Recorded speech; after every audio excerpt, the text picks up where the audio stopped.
First impressions are everything when it comes to sales. It can be the difference between your prospective client spending time to listen to your sales pitch or outright to reject it without listening to a word. You can have the best sales pitch in the world for your product, but if the prospective client is not willing to give you the time of day, then what's the point? Here are some things to keep in mind that will help you make a good first impression in sales. 1. Do your homework. Nothing gives off a great first impression as confidence. And nothing allows you to be confident as knowing what to expect and what to do. It is very important that you do your homework and prepares yourself when meeting a prospective client. This can help me with a number of things, including what the customer might be looking to buy, the details about the product or how it can benefit the customer. 2. Make yourself presentable. There is no question about it. How you look plays a major role in how people perceive you.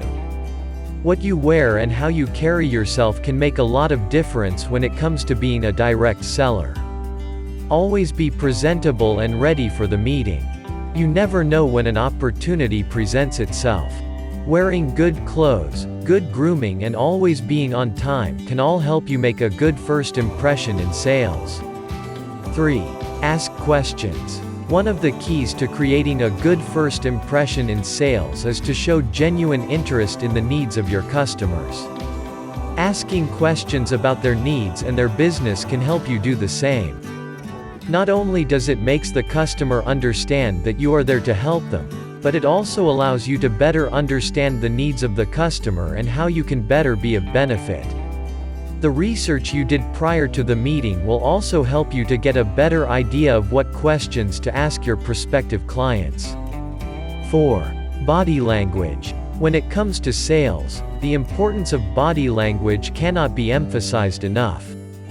In fact, half of all communication happens without the use of spoken language but rather through facial and body language. Therefore, it is important to have good body language if you want to have a good first impression in sales. In fact, people can outright refuse to interact with you if you have bad body language and comes off as a suspicious character.